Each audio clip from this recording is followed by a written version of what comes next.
절제함을 깃다. 또한 성탄 감사의 예물 드린 성길들이 많이 있사오니 주여 이들에게 복을 나래 주시옵시고 예수님을 더 사랑하고 예수님을 높이고 예수님만 붙잡고 승리하는 성도들, 그런 복 있는 성도들 되게 하여 주옵소서. 모든 영광 하나님께 돌립니다. 이 성탄의 기쁨이 신앙의 기쁨이 되게 하옵시고 믿음의 기쁨이 되게 하옵소서. 모든 영광 하나님께 돌립니다. 예수님의 이름으로 기도드리옵나이다. 아멘. 오늘은 예수님께서 죄악된 인간을 구원해 주시기 위해서 이 땅에 오신 날을 기념하는 그런 성탄절이죠. 그런데 여러분이 방금 전에 읽었지만 성경을 보니까 그 내용이 성탄절하고 조금 틀린 듯한 그런 느낌 들죠. 네, 그렇지 않습니다. 예수님께서 이 땅에 오신 목적을 말한 것이 바로 이사야 53장 오늘 읽은 본문의 이 내용이에요. 그래서 어찌 보면은 이 성탄절의 내용 중에서 가장 여러분에게 설명할 수 있고 성탄의 의미를 깨달을 수 있는 내용이 오늘 본문의 내용이라서, 그래서 성탄절에 여러분과 본문의 내용을 통해서 은혜를 나누고자 합니다. 그렇다면 예수님께서 이 땅에 왜 오셨느냐? 우리 마태복음 1장 21절을 보겠습니다. 왜 예수님께서 이 땅에 오셨을까요? 거기에 성탄을 맞이해서 예수님 오신 목적을 좀 보겠습니다. 시작.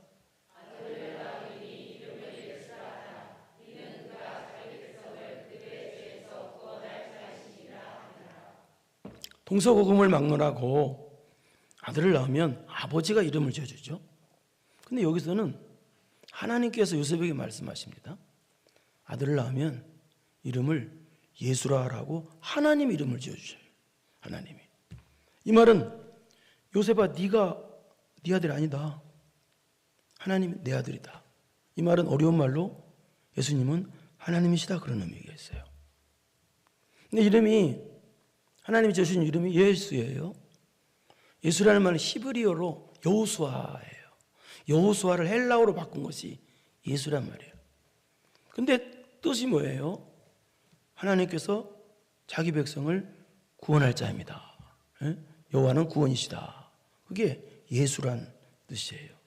그러니까 하나님께서 인간을 구원하기 위해서 아들 되셔서 이 땅에 오셨다.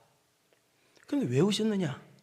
이는 왜 오셨느냐? 그 이유가, 그죠? 그가 자기 백성을 그들의 죄에서 구원하기 위해서 왔다는 거예요. 자기 백성을. 그럼 자기 백성이 누구냐? 문자적으로는 유대인을 가리킵니다만 그런 뜻이 아니고요. 바로 하나님께서 부르신 오직 하나님만 따르는 하나님께서 택하신 하나님의 백성을 뜻해요. 그러니까 여기 분명히 단어도 나오죠.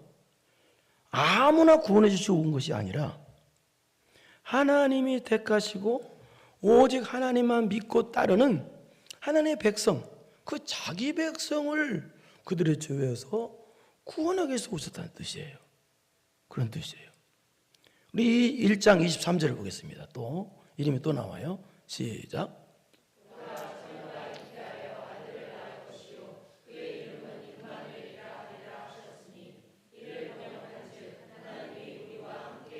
또 예수님의 또 다른 이름이 뭐예요? 임마누엘, 임마누엘. 임마누엘 뜻이 뭐라고 그랬어요? 번역한즉 하나님이 우리와 함께 계시다는 뜻이에요. 우리가 누구예요? 우리라는 거예요. 우리. 방금 전에 읽었던 바로 자기 백성을 그들의 죄악에서 건지시기 오신 그 자기 백성을 뜻해요. 그러니까 예수님께서 왜 오셨느냐? 우리, 즉 자기 백성과 함께 하시고 오셨다는 거예요. 그러니까 아무나 구원해 주시고 오신 것이 아니라, 아무나 함께 해주시러 오신 것이 아니라 하나님을 믿고 따르는 자기 백성을 구원해 주셨고 자기 백성을 과 영원토록 함께 해주시고 오셨다는 거예요. 우리 마태복음 20장 28장 27을 보겠습니다. 시작.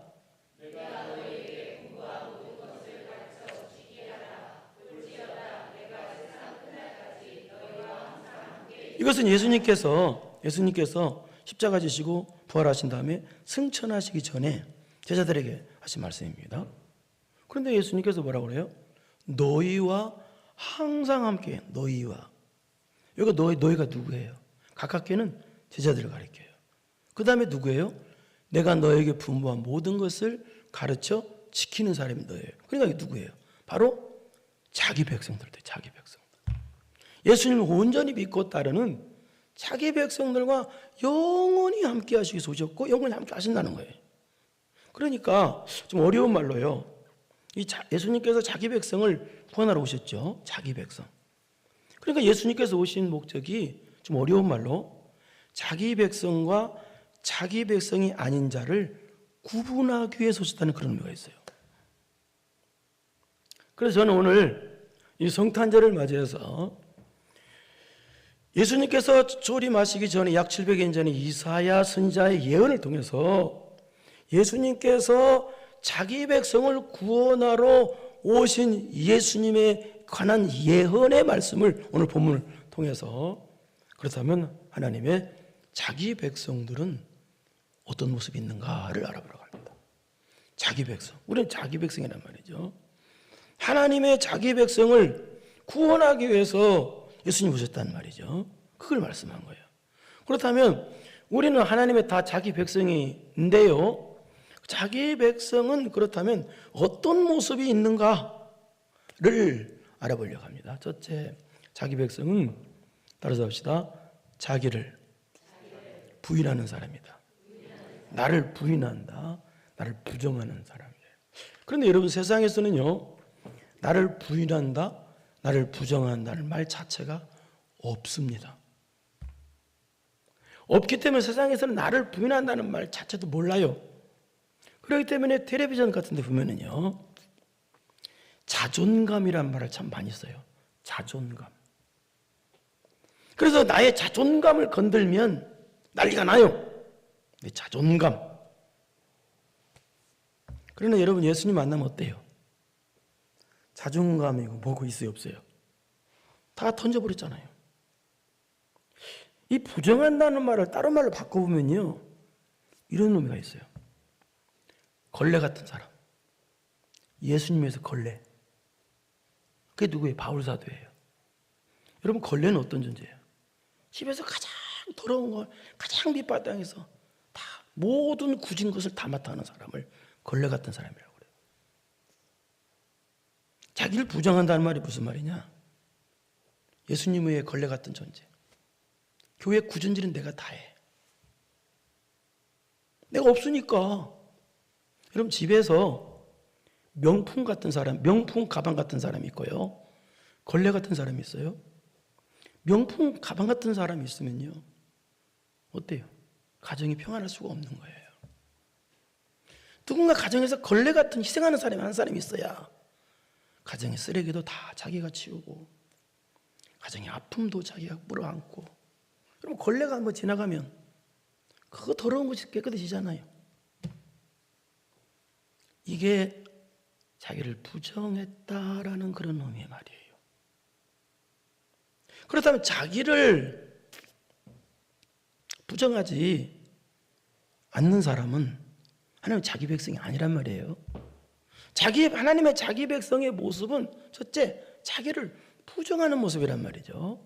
그러면 자기를 부정하지 않는, 자기를 부인하지 않는 사람은 어떤 모습을 가지고 있나? 우리 1절을 보겠습니다. 1절 시작.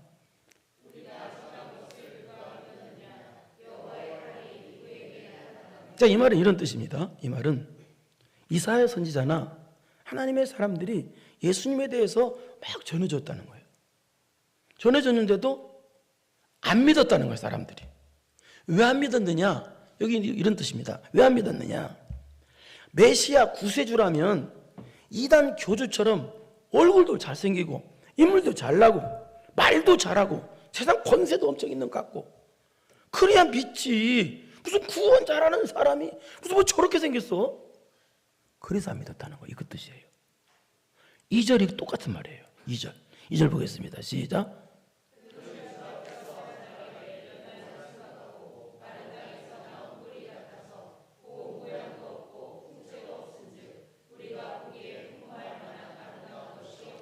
예수님께서는 이 땅에 오셨을 때 인간이 보기에는 아주 약하게 보이고 아주 누추하게 보이고 형편없이 보이고 비천하게 보였다는 거예요.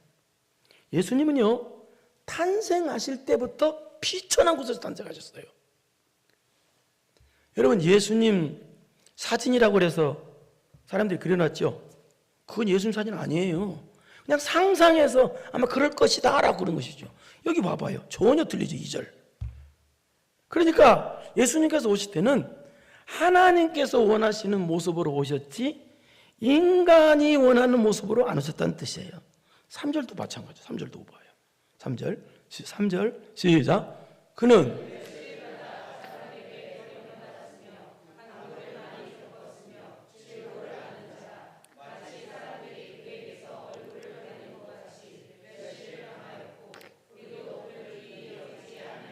예수님께서 오셔서 책망의 말씀도 하시고 사람에게 아부하지 아니하시고 회개를 전하시고 심판의 말씀을 전하시자 사람들이 아주 싫어했습니다. 그 당시 또 지도층에 있는 사람이 특별히 더 싫어했어요.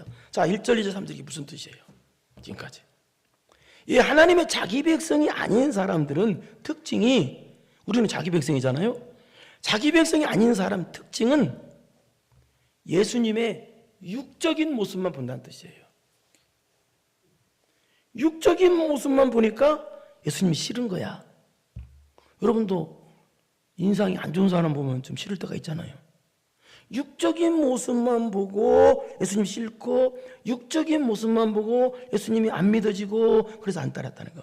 그러니까 하나님의 자기 백성이 아닌 자의 특징은 육의 나를 부정하지 않아서, 육의 나를 죽이지 않아서 육적으로만 본다는 거예요. 예수님을 육의 나를 부정해야, 육의 나를 죽여야 되는데 육에서 그대로 살아있어. 그러니까 육적으로만 보니까 예수님이 안 믿어지더라는 거예요. 여러분, 오늘 이 시간에 왔을 때 육의 나를 부정하고 육의 나를 죽이지 않으면요, 육적인 것만 보여요. 육의 나를 죽이고 육의 시각을 죽이고 육의 생각을 죽이고 나의 자존감이나 자존심을 싹 죽여야 돼요. 그래야 영적인 것이 보이고 신앙적인 것이 보여요. 무슨 말입니까? 하나님께서 함께 하시는, 영원토록 함께 하시는 하나님의 자기 백성은 어떤 사람이냐? 육의 나를 죽이고 부정하고 육의 시각을 무기고 부정하고 죽이고 육의 생각, 내 육적인 생각을 다 부정한 사람. 그러니까 육을 안 보고 영적인 걸 보고 신앙적인 걸 보는 거예요. 이게 하나님의 자기 백성이에요.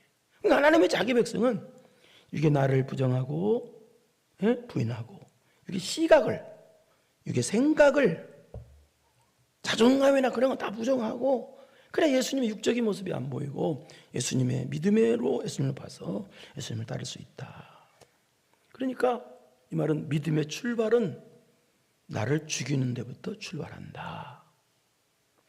육의 나를 죽이고 육의 시각을 죽이고 육의 내 생각을 죽여야 예수님이 보여지고 믿어진다는 뜻이에요.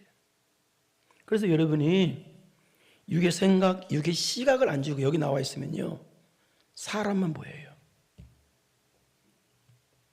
에이, 목사가 겉모습만 보여요. 겉모습만. 교회도 겉모습만 보이고 여기에 계신 하나님이 안 보이고요. 그래서 시험 드는 이유가 남의 허물이 보이고 다 단점 보이고 말하는 사람들 있죠. 왜 그래요? 그 사람은요, 창피하겠지만 부끄러운 말을 본인이 하는 거예요. 그게 왜? 나는 육을 안 주겠다고 공포하는 사람들이요. 예배당에 와서 육 주기로 왔는데 육을 안 죽이니까 자꾸 남의 단점이 보이고 남의 허물이 보이고 자꾸 그러는 거예요. 왜? 이거 죽여야지. 그러니까 본질을, 신앙의 본질을 못 보는 거예요. 쉽게 말해서 껍데기만 보고 가는 거예요. 교회 와서도. 왜? 그것은요, 다른 것이 아니라 내가 나를, 육의 시각을, 육의 생각을 안 죽이니까. 자, 육의 생각을 안 죽이니까 또 어떻게 되느냐? 4절 보십시다. 4절. 4절 시작.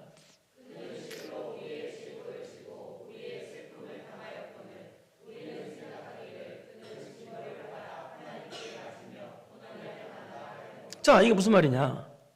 자, 여기 우리의 즐거움, 우리의 슬픔 때문에 예수님이 십자가 지셨다. 이 말은 우리 죄악 때문에, 우리 죄악은 우리가 지어야 되는데 우리 예수님께서 우리의 죄악을 대신다 짊어지시고 십자가에 죽어주심으로 우리가 살아났다. 그러니까 예수님께서 죽으신 것은 우리 죄 때문인데, 그런데 육의 시각을 안 죽인 사람, 육의 생각을 안 죽인 사람들이 뭐라고 생각하냐? 우리는 생각을 안 죽인 사람이 엉터리로 생각한다는 거예요. 그러니까 또 우리는 또 예수님 만나기 전에 사람들도 어때요? 예수님 만나기 전에 사람들은 생각을 안 죽였잖아요. 자기 육의 생각. 그래서 육의 생각을 안 죽인 사람들은 하나님도 믿을 때요, 자기 생각대로 다 막 기억자로 믿으면, 자기 생각 기억이면 남들이 다 기억으로 와야 돼. 내가 생각이 니은이면 남들 다 니은으로 와야 돼. 교회 와서도 내 생각 안 죽이면 딱 기억이면 목사님도 기억 아래 들어와야 돼. 말이 됩니까 이게? 그러니까 자기가 어떻게 생각하냐, 이 꼬집고 때리는 사람도 있잖아요. 이게 집에서는 그럴란가 몰라도 교회 와서는 죽여야지, 그걸, 육의 생각을.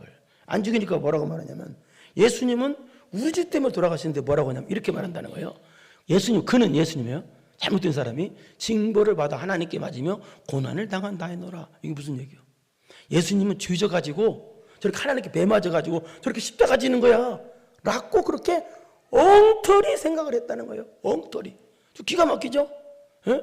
예수님은 그렇게 우리 죄에서 십자가 엉터리 같은 죄져서 이렇게 우리 때문에 십자가 지셨는데, 이게 말이, 이게 뭐야? 이 말은 바로 우리가 내 생각을 안 죽이니까. 그러니까 예수님의 자기 백성이 아닌 사람의 특징은, 자기 생각을 안 죽이니까 이 육의 생각대로 교회도 보고, 육의 생각대로 목사도 보고, 육의 생각대로 예수님도 보고, 그래서 육의 생각대로 멋대로 판단한다 뜻이에요. 이게요. 육의 생각대로. 또 기가 막히죠. 그러면 곤란하죠. 우리 누가복음 9장 23절을 보겠습니다. 누가복음 9장 23절 시작.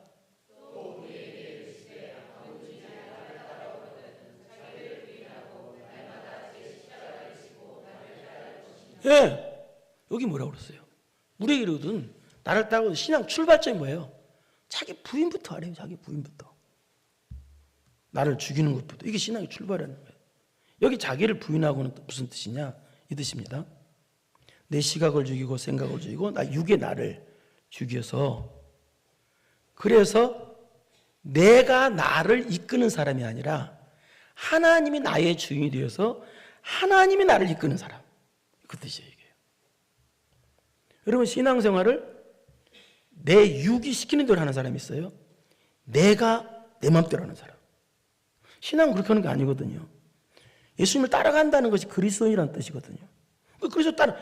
그래서 하나님께서 시키는 대로 해야 되는데 내 마음대로 신앙생활을 해. 이게 그 뜻이에요. 안 죽인 사람이 그런다는 거예요. 그래, 나를 죽여야, 육의 나를 죽여야 어떻게 해요? 날마다 어떻게 된다? 제 십자가를 지고 주님을 따를 수가 있다는 거예요. 근데 날마다야. 어느 날 갑자기 감정이 풍부해가지고 어느 날 갑자기 막 충성한다고 그랬다가 획 꼬부라드는 사람 있죠. 왜 그러겠어요? 나를 부인하지 않으니까. 날마다 나를 죽이고 나를 부인해야 날마다 십자가를 지고 따르셨다는 뜻이에요. 좀 오늘 말씀이 좀 고차원적인 말씀입니다. 좀 여러분 예수님 잘 믿어 복 받으십시오. 집에 가다가 100만 원짜리 수표 한 장씩 다 주십시오. 그럼 참 쉬울 텐데, 오늘은 조금 약간 여러분의 신앙이 성숙해야 좀 받아들일 수 있는 그런 내용입니다. 양해하시고 여러분의 신앙이 자라기를 축원합니다. 네. 그러니까 신앙, 쉽게 말해서 신앙이 잘한 성숙한 하나님의 자기 백성은 어떤 모습이냐? 어떤 모습이냐? 나를 죽이고 뭐예요? 어떻게 또? 내가 나를 이끄는 것이 아니라 하나님이 나를 이끄는 사람. 그런 사람은 십자가를 날마다 질 수가 있는 거예요. 이게 바로 자기 백성의 모습이다. 그런 뜻입니다. 두 번째, 하나님께서, 예수님께서 자기 백성을 구원하러 이 땅에 오셨는데, 근데 자기 백성은 또 어떤 모습인가? 어떤 모습이 있어야 되나? 두 번째는 따라서 합시다. 책임지는 모습. 5절을 좀 보겠습니다. 5절 시작.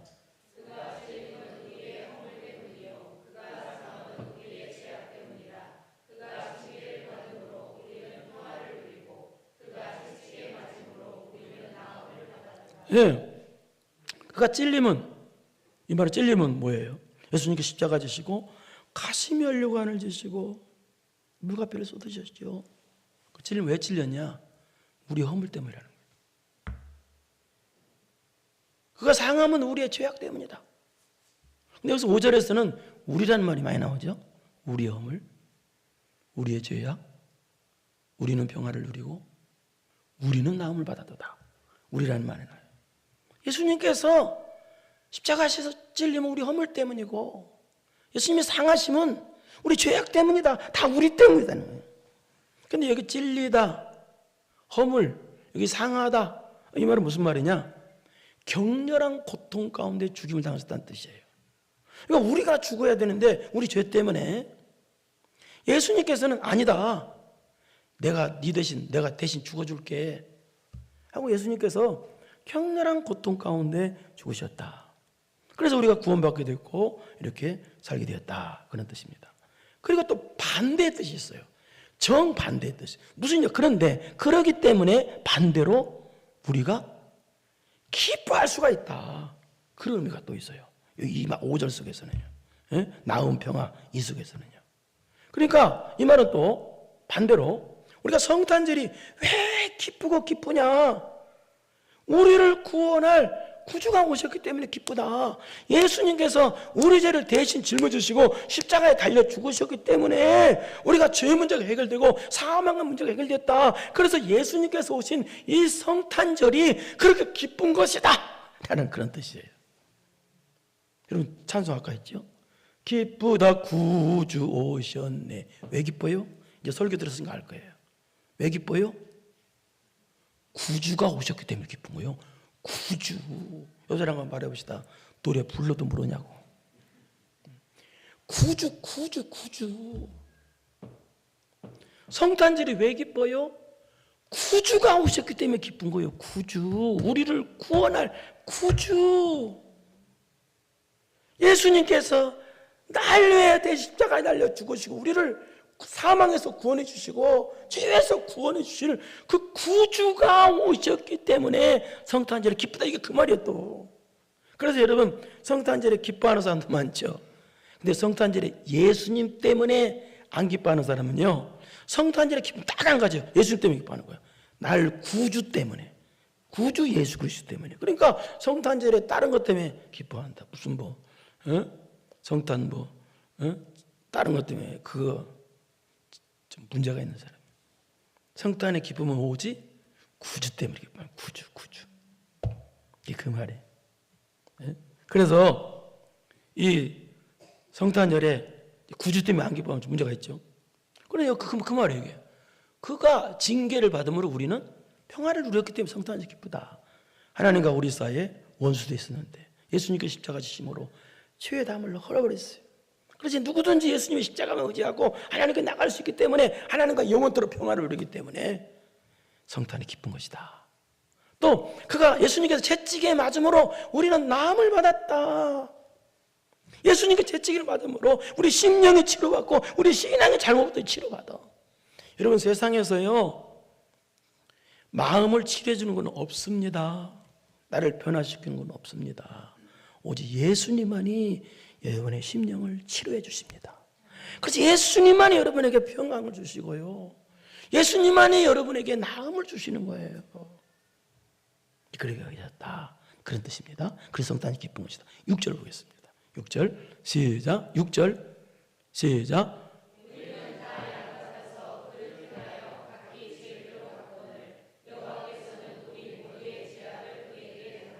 근데 여기 우리는 다 양 같아서 그릇 행하여 각기 제길로 가거늘. 이 말은 무슨 말이냐? 이 뜻입니다. 우리는 죄가 가득 찬 사람이다. 그래서 신학적으로 이 말은 무슨 말이냐? 우리는 전적 부패한 사람들이라는 뜻이에요. 그렇기 때문에 우리는 전적 부패하고 죄가 간연히 가득 찼기 때문에 우리 힘으로는 절대 구원받을 수 없는 이 사망의 문제를 해결할 수 있는 길이 없던 그런 상태였다. 그게 우리는 다 양 같아서 그릇 행하여 각기 제 길로 갔거늘, 이게 그런 뜻이에요.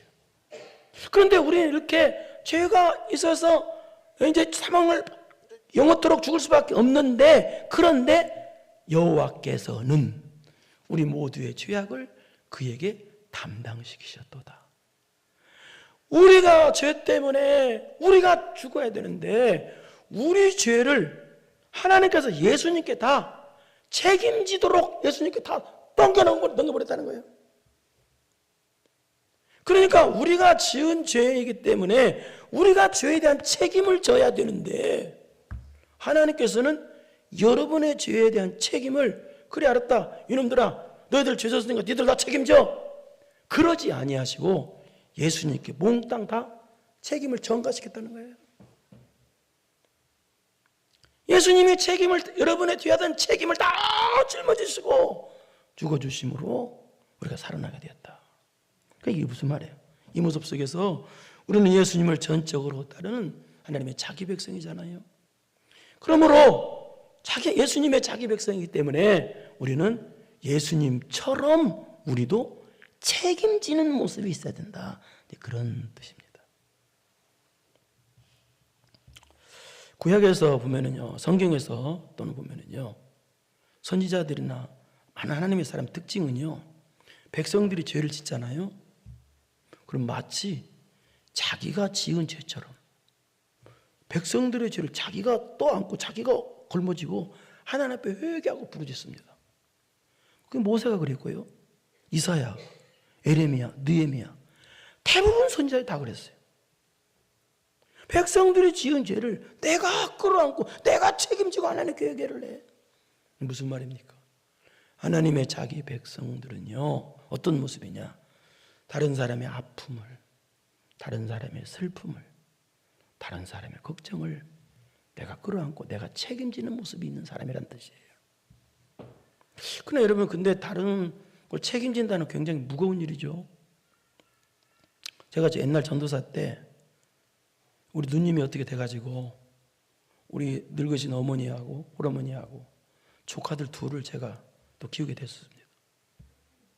전도사 신분으로 늙으신 어머니하고 조카 둘을 내가 책임져야 돼. 그 무게감은요, 책임져야 되는 무게감은 상상을 초월했습니다. 보통 무거운 게 아니었어요. 그 책임진다는 게. 그러나 그럼에도 불구하고 하나님의 자기 백성 여러분들은 다른 사람의 아픔을, 교회의 아픔을, 이 나라의 아픔을, 이 메탄동의 아픔을 내가 책임지는 모습을 가지고 있었다는 뜻이에요. 이게 하나님 자기 백성의 모습이란 뜻이에요.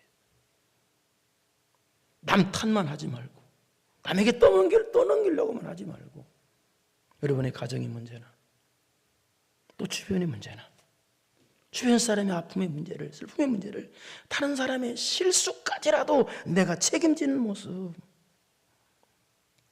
이 모습이 하나님 자기 백성의 모습이다, 그 말입니다. 사랑하는 성도 여러분, 오늘은 예수님께서 탄생하신 성탄절입니다. 성탄절에 나만 기뻐하지 말고 예수님을 기쁘시게 해드려야 되겠죠. 예수님을 기쁘시게 해드리는 사람이 하나님의 자기 백성의 모습입니다. 그러면 어때요? 자기 백성이 어떤 사람이에요? 첫째는 하나님의 자기 백성의 모습은 나를 부인하는 사람, 부정하는 사람이에요. 누군지 나를 따라오거든, 신앙생활 출발하려거든 자기부터 부인하라고 그러잖아요. 이게 나를 부인해야 돼요. 내 생각을 부인하고 내 시각. 지금까지 여러분이 드셨다면 연세가 50년 동안 바라봤던 그 육에 다 고정됐던 그 시각을 깨트려야 돼요. 그래야 예수님 믿어져요. 구원의 변화는 당장 돼요. 그러나 성화의 변화는요, 여러분이 하는 거예요. 그 깨트리는 작업을 내가 하라는 거예요. 네? 그러니까 지금 변화의 그것을 내가 해야 돼. 그걸 깨트리고, 그리고 내가 신앙을 예수님을 움직이는 게 아니라 예수님이 나를 움직이는 거예요. 걸레 같은 사람. 어느 공동체에 걸레 같은 사람이 한 사람이 있어야 그 공동체가 깨끗하게 유지가 돼요. 어느 공동체에 명품 가방 같은 사람만 있으면 안 돼요. 우리는 다 명품 가방 같은 사람 되려고 해요. 어느 공동체에서 남의 아픔을, 남의 고통을, 굳은 일을 도맡아 하려고 안 한단 말이죠. 바울 사도가요, 걸레가 예수님을 위한 걸레 같은 존재였는데 하늘나라에서는 영원한 명품 가방이요. 하나님 앞에서는요. 내가 주를 위해서 걸레 같은 삶을 살 때 하나님은 천국에서 영원한 명품으로 우리를 보셔요. 이것이 나를 부정한다는 모습이에요. 그래서 저도 되도록이면 걸레 같은 목사가 돼야지 하는 그런 생각을 갖고 목회를 합니다. 내가 꾸준히 일 다 해야지. 성도들은 좀 쉬게 해야지. 그런 생각을 좀 갖습니다. 이게 나를 부인한다는 뜻입니다. 그럼 두 번째는 책임지는 모습. 가장이 각 지진이 일어났어요. 나만 살겠다고 도망가면 되겠어요? 아니잖아요. 애들을 끌어안고 내가 맞더라도 책임을 져야 될 거 아니에요. 애들을. 이게 가장 아니에요. 예수 믿는 사람은요, 세상 사람에 비해서요, 한 단계 높은 사람들이에요. 차원이 다른 사람들이에요. 그렇기 때문에 책임지는 모습이 있어야 돼요. 네? 내가 다른 사람의 아픔과 슬픔을 끌어안고 책임지는, 십자가 지는 모습. 이런 하나님의 자기 백성 같은 모습이 여러분에게 있어서 예수님을 기쁘게 하는 여러분 되고 성탄의 기쁨이 복으로 나타나는 여러분 되기를 축원합니다. 걸어가시고 내려오신 아버지 하나님 감사합니다. 오늘 성탄절을 맞이해서 성탄 감사 예배를 드리면서 예수님 때문에 과연 기쁜가? 기쁘다, 구주 오셨네. 나는 왜 기쁜가? 구주가 오셨기 때문에 구주 때문에 기쁘지. 돈 때문에 기쁘고 명예 때문에 기쁘고 보이는 것 때문에 기쁜 것은 하나님의 자기 백성의 모습이 아니오니 우리는 하나님의 자기 백성의 모습이 되어서 하나님을 기쁘게 하고 하나님께 영광 돌리는 삶, 성탄의 진정한 의미를 깨닫고 하나님을 기쁘시게 해드리는 성도들 다 되게 하여 주옵소서. 예수님의 이름으로 기도드리옵나이다. 아멘. 이제는 우리 구주 예수 그리스도의 은혜와 전능하신 하나님 아버지의 무한하신 사랑하심과 성령님의 교통교제 감동 감하심이 나를 부인하고 책임지는 모습이 있어 하나님을 기쁘시게 하는 우리 모든 성도 되기로 마음 깊이 결단하고 돌아가는 사랑하는 성도들 머리머리 위에 이제로부터 영원토록 함께 있을지어다. 아멘.